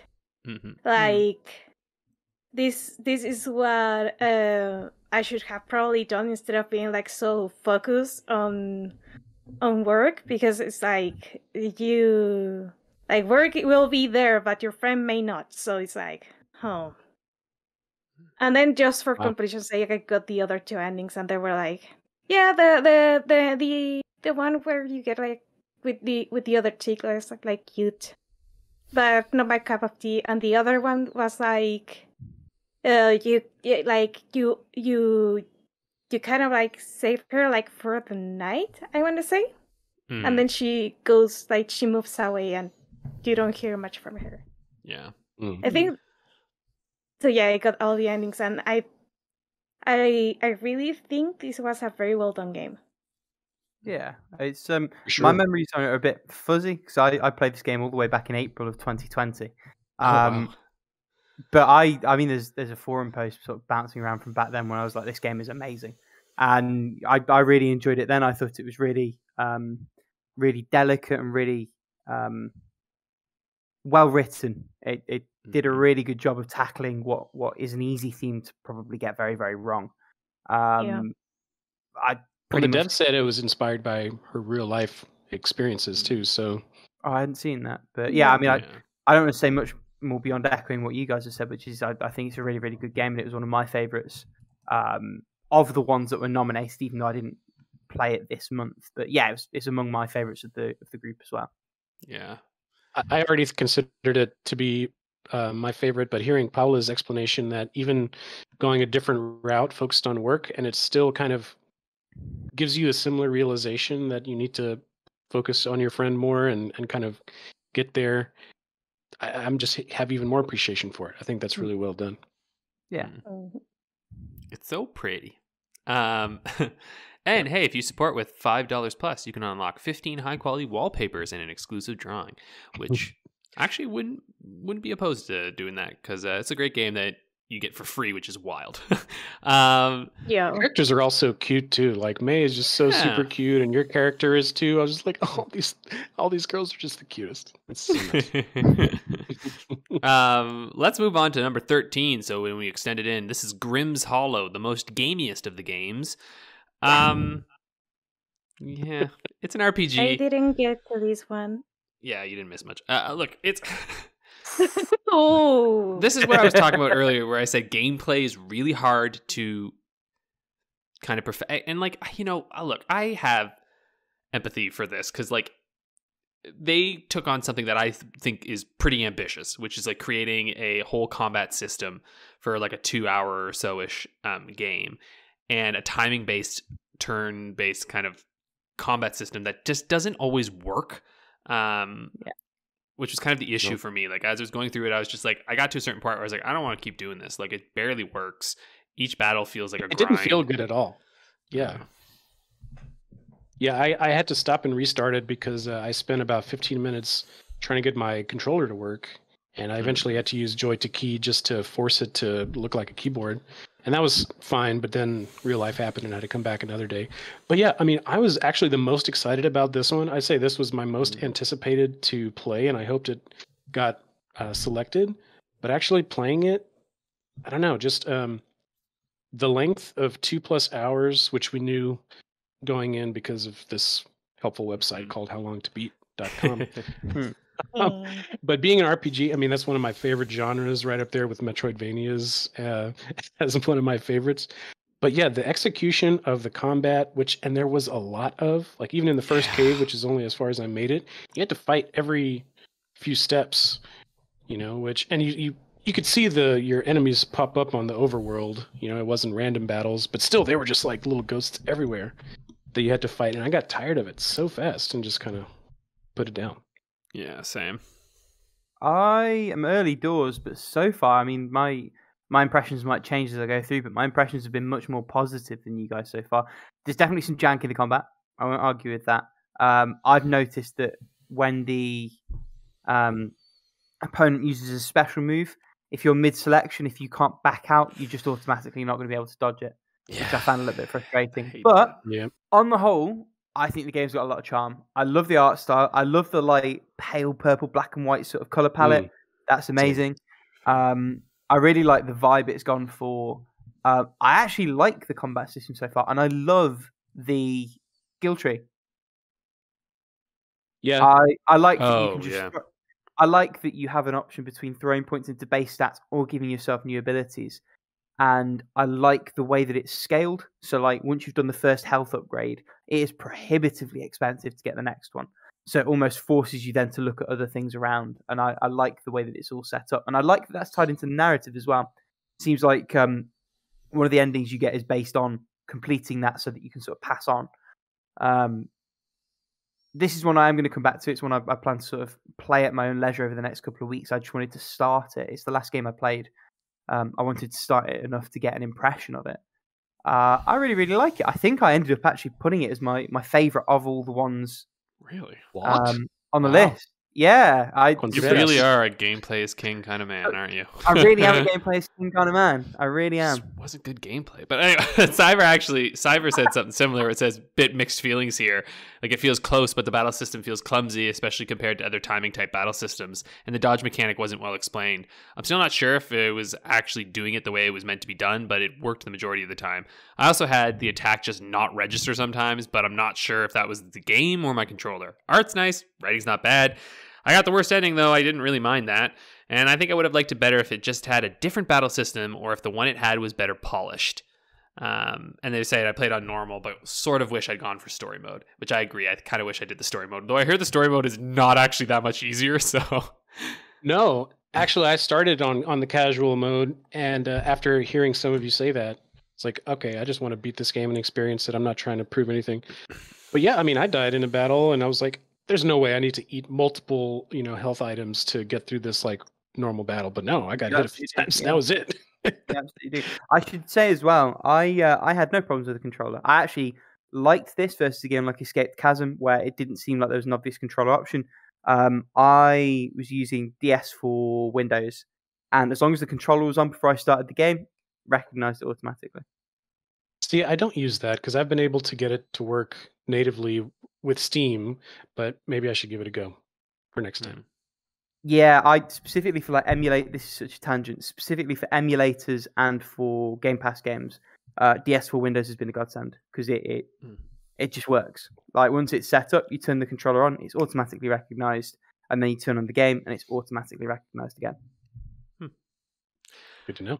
Well, I don't know. I may go back and replay this one because I love RPGs and I feel like it has a lot to offer. It really is a big slice of game with ambitious systems. I mean, and the skill tree and everything, and the leveling. They really did make like a little vertical bit of what could be easily fleshed out to be a much bigger game by having you go more places and add more bosses. Like thinking about it from a game dev perspective, you've got all this mechanics and everything in there. You just need to add more content and you've got a whole world. I don't know, maybe when I'm feeling more patient, I'll give it another go. The art style is superb though. That purple and black and white just so tasty.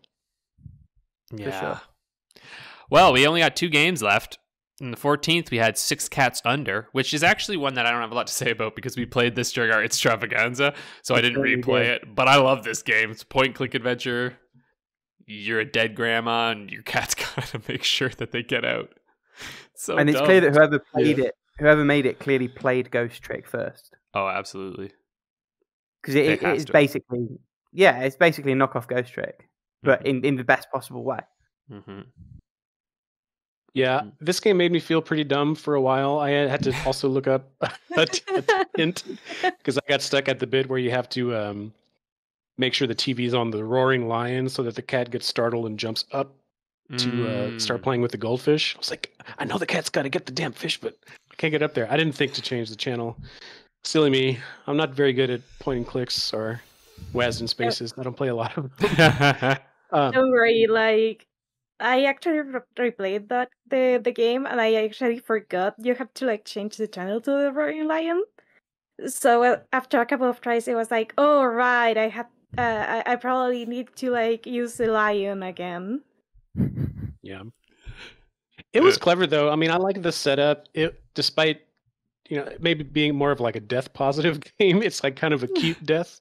The grandma's like doesn't seem too bothered by it. She's like, oh, I'm just worried about my sweetie cats. By the way, there's way more than 6 cats. Okay, that's inconsistent marketing. There's like 12 cats in that apartment, I think. Especially when the whole herd of them comes out at the end. It reminded me of in Hey Arnold. I don't know if any of you are old enough to watch that show. Yeah. But like the intro animation, there's like a whole herd of animals that fly out of the apartment door when he opens it. Reminded me of that. It was cute. The little pixel art was nice. It had a comfy feel despite you being a recently deceased old lady. It's fun. It's charming. It's oddly wholesome for a game that's about letting your cats out so they don't eat your still warm corpse. I know. Yeah, right? That's exactly it. I wasn't thinking about that. Cats I'm are afraid vicious. that's what cats will do. They won't think twice. They will eat you. They gotta get their nutrients. Well, then, why don't we move on? Yeah, that's how we'll leave this one. Weird now, like you little. Yeah. And if they haven't eaten you, that's how you know you're on the final game of Itchmas, which is how you know you're alive, or how we know we're alive. Nice. Yes. So this is a game set in the Swedish Bible Belt, in a town called Hörnga. A region we're all intimately familiar with. Yes, so intimately familiar. I really, really liked this game. I mean, you know, caveat, I nominated this one, but I didn't really know anything about it. I just saw it and I was like, Swedish Bible Belt? Sounds good. You know, like I'm like, what the hell is that? I didn't even know there was a Swedish Bible Belt. So I was like, damn right we're trying this. It's a little bit like La Maleta being so laser focused on a point or place and or time that's just like not really something in the collective zeitgeist that's represented all that often, like aliens in New York. Okay, well, I've seen that a gajillion times, but like Bible Belt of Sweden, okay, that's different. You're like, color me intrigued. Yeah, exactly. It's that Django bit. You had my interest, but now you have my attention. Yes. Yeah. It's also gorgeous. I just... How about those effects in pixel art, like the rain and the reflections? Oh my god. Also, a small team worked on this one, so not a single dev. Definitely a lot more polish. Yeah. I mean, it won some awards in Sweden for, I think, like art and narrative direction. Yep. Yeah, we had some good discussion on this one, getting into some of the motivations of the characters, and I don't know if we should spoil, but there's a pretty big kind of twist, I guess you could call it a twist, that once you understand the truth of what happened, it kind of changes the way you've been framing everything you've experienced so far. And and I guess maybe we should leave that to the listeners to experience. They should have played it by now, I think. Yeah, you know what? This is the Itchmas Roundup. They should have played these games. And if not, you can just skip. But we had a conversation with this because I really, really dug this game, particularly as someone who, like, I've known a lot of people in this vein. I think I've even had similar feelings as this at some point in my life because, like, I grew up in a small town that was very, like, a very Christian small town. And in the story, you learn that this main character, Sarah, is kind of like, she thinks that her best friend, like, maybe killed herself or, like, something untoward happened. And, like, it must have been this town that kind of killed her.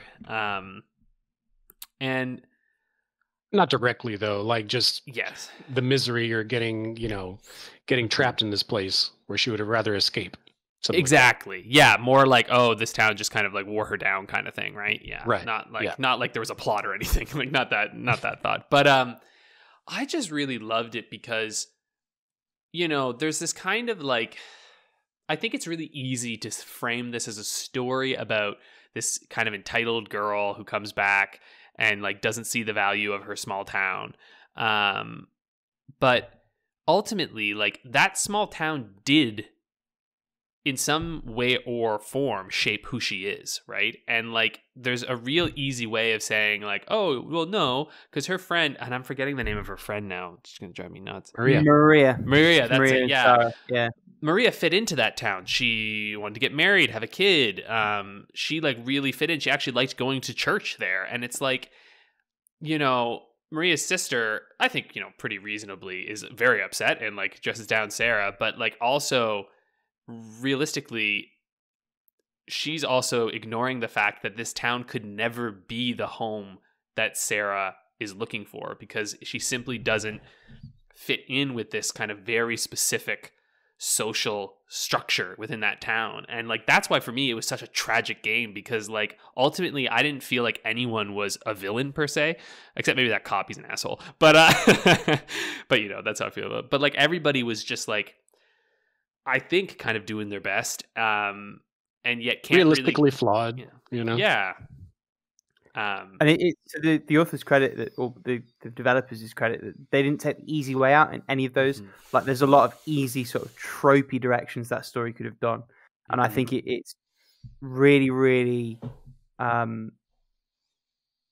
strengthened for the fact that it doesn't take any of those. Yeah, for sure.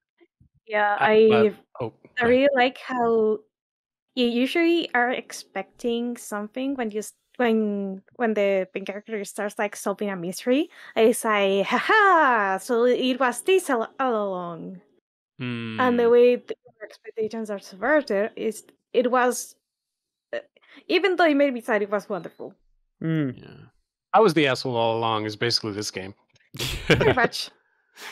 Yeah. Sarah, the main character, was just projecting so hard. Yeah. That kind of made me wonder. You don't see much of her relationship with Maria when they're younger. You see this scene.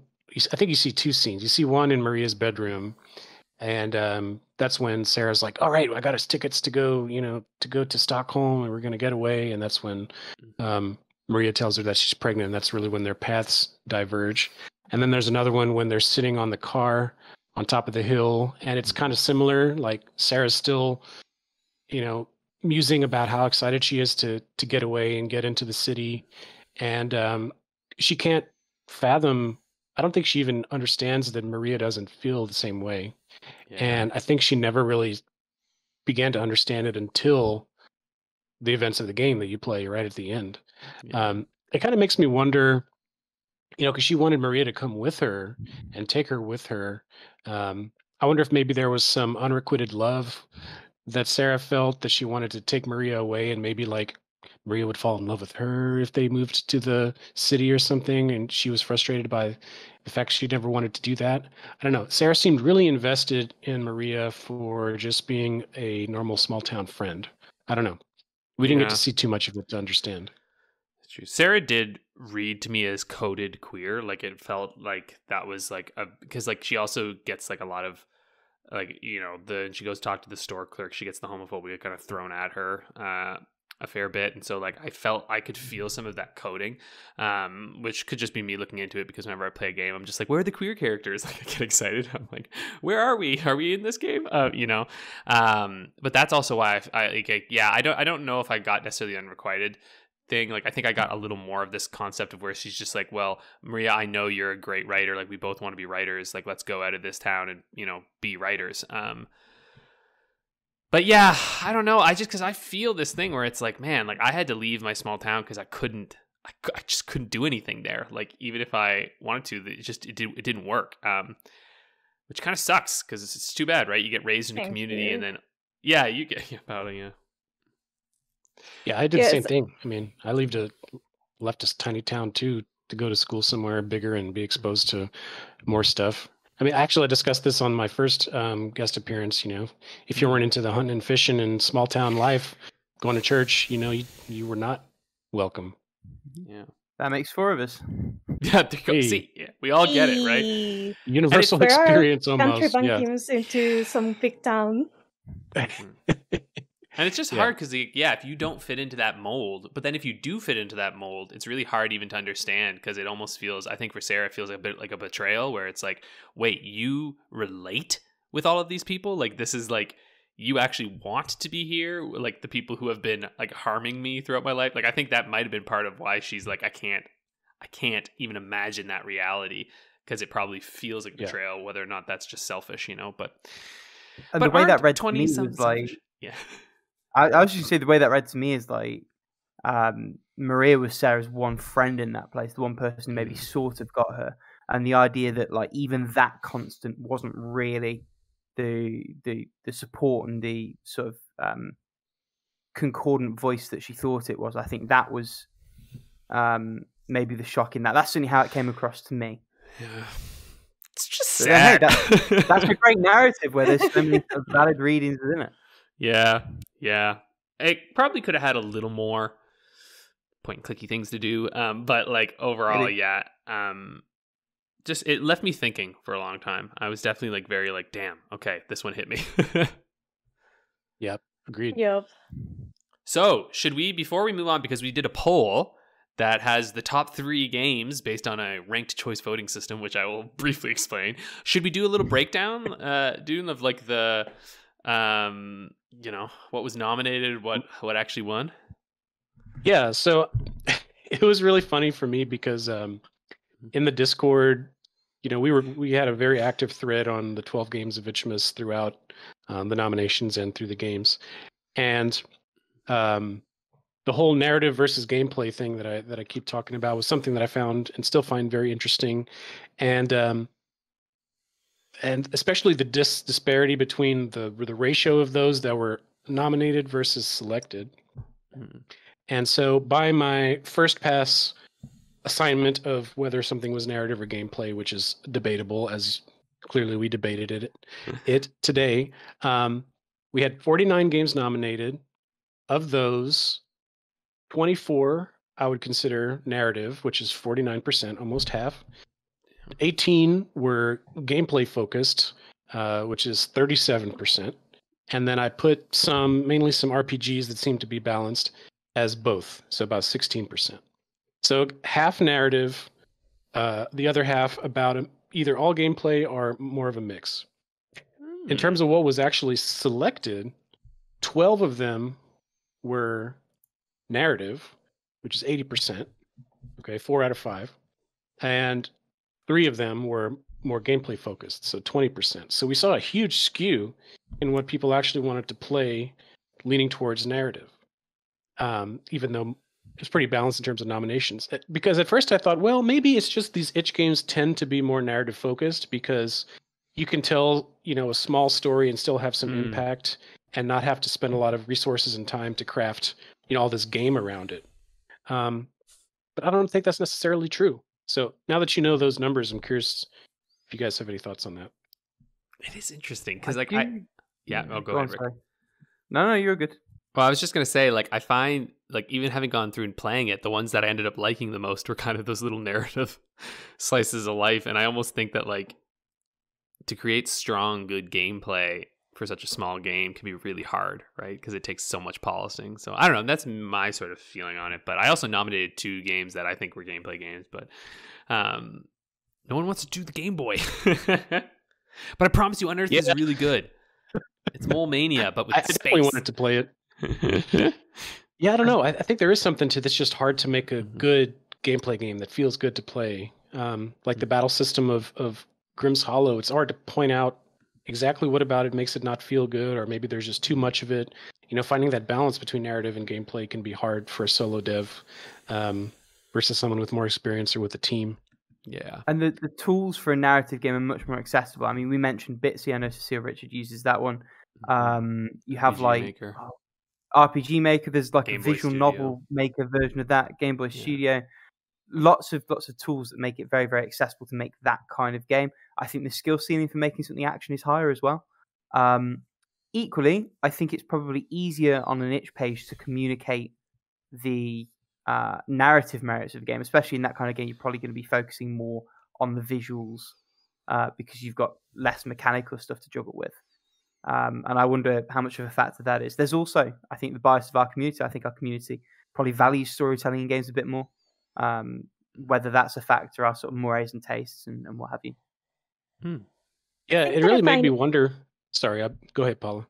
Oh, one thing that I find interesting is, we have the tools to make a story-focused game are more accessible, but it is very difficult to make a story-focused game in such a compressed format and make it I want to say have an impact. If you're doing a full story, this is okay. It has a beginning of how things start, a middle and end. Those the very developed stories kind of lend themselves to longer playtime in a way, but in the way they do the shorter stories is very interesting because you're either drop right in the middle or something, with missed messages. It's there's already a established friendship with this other girl, and that I found very interesting. Or in these on oh my god, I forgot the name of the game. How We Know We're Alive. That's the other game that I found very interesting of how the story started, because technically you're trying to see what happened before about this one incident. So because they are more limited time wise and resource wise, I find that the way that these shorter games have try to make a compelling story or like try to narrate an experience is fairly very, very different from what maybe other like bigger studios with games with a longer runtime would try. Also, for the gameplay games, like the one thing that is very difficult to do is to have like this one mechanic that is very solid. So this is like why I feel some indie games like fall flat is because they either try to do too much in too little time and aren't able to polish everything, and then you have things that feel kind of clunky. But when they focus on like less mechanics, it tends to be like a better experience overall. You know, when you were talking, you made me think like these itch games are essentially the short stories and novellas to the big studios' novels, you know? Like they're just it's just what they are, right? They're just like they're the bite-sized stuff, and some stories don't need to be crazy long or else you're like, oh god, get me in here, you know. And how cool is it that we've got a place just to host those? Yeah. Well, that's amazing. So I will say that this experience really kind of made me reevaluate what I like about games. And I mean, to be fair, I love gameplay and narrative and the blending thereof for sure. But in the Discord, you know, when Tiamat would announce the next one, I would most of the time groan like, oh no, it's just another narrative game. Damn it, I want to play some gameplay. Like Rick's suggestion with Monkey Warp with the warping boomerang looked really fun. And then there was some like cool like 3D puzzle games that looked almost Portal-esque. And in the moment, I wanted a lot more variety in what I was doing as the player. You know, I don't want to just experience a story all the time. But I do think that the better experiences of what we got were the narrative ones. So I don't know. Yeah, it was interesting to have that kind of reevaluation of my own preferences. Ultimately, I think I'm just back to I like both. It depends on the execution, and then that's kind of where it lands. Well, it's time to reveal the winners of our ranked choice voting for the what did I call this? The 3 itches of the wise, how long to beaters. So the way this works is, right? Thank you. So the threshold to win in this, the way that ranked choice works, like everyone got to, you know, fill out like what their top games were. You didn't have to vote for all of them. And the threshold to win, because there's 3 winners, is 25%. So it needs to get a total accumulation of 25% of the vote. So to start, they count all the first vote choices are counted, and anyone who didn't get on it, one game gets eliminated. And then it goes down, down, down through all the choices until it eliminates everyone except for 3 games. So the third game was Missed Messages, which I think is not too surprising. Number 2 was How We Know We're Alive. Nice. And number 1 was Storyseeker, which honestly, those are my top 3 as well. Maybe in different arrangements, but that would be my top 3. Those are my top 3 too. 3 very strong picks. My top 3 were Grimm's Hollow, maybe somewhat over sort of enthusiastically. Bird of Passage and How We Know We're Alive. Yes, yeah, interestingly. No, actually, I made a mistake. My top 3 is Bird of Passage, which I like a bit more than How We Know We're Alive. And then, oh my god, I should have written this beforehand. I'm so sorry. Missed Messages and Storyseeker. That was a lot. Well, my top 3 were first, Missed Messages. Second, Emily is Away. A little bit of a hot take, but again, I'm perfectly target demographic for that game. And 3, The Black Iris. That one just hit me. I thought that was well done. Fell 4th for me. I couldn't agree more. It's excellent. That one was 5th on our list. Like the way the whole list worked out was it was like, you know, Missed Messages, and then it's What Lies in the Fog 4th, 5th Black Iris, Emily is Away, Grimm's Hollow, 6 Cats Under, and then the rest didn't get votes. So not enough to really even place. Yeah. They got eliminated one at a time. The lowest one was Wandows 95. But there you go. But doesn't mean a whole lot. It's really more about the ones who actually like won. So anywho, that was a nice long chunky boy for Itchmas. So I hope you all enjoyed. Hopefully this will become another yearly tradition. And hopefully I won't be as sick next time. Yeah, I mean, as the idea person of Itchmas, I just really want to thank you all and everybody in the community that gave feedback, that participated, made me feel like, hey, this is actually something that's worth doing. We had 18 people make nominations.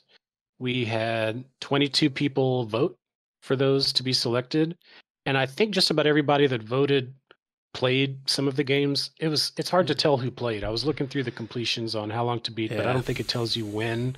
But I saw all the same names, from the voting in there. So, we had a solid group of 20-something people actively participate, and that's just awesome. I love when we all kind of play some of the same games at the same time and have good discussion, especially when the barrier of entry is so low, which in this case, it was free short itch games, which doesn't get much lower than that. So yeah, we're already kind of talking about, okay, next year, do we make tweaks? Do we just leave it? But we definitely feel like it's going to happen again. So I'm really excited about this, and we'll see where it goes next year. Mm-hmm. Dope. Well, that's it for this episode. I don't know where I'm going with this. Toodaloo! Merry Christmas and a Happy New Year, everybody. Merry Christmas, everyone. Bye. Bye-bye.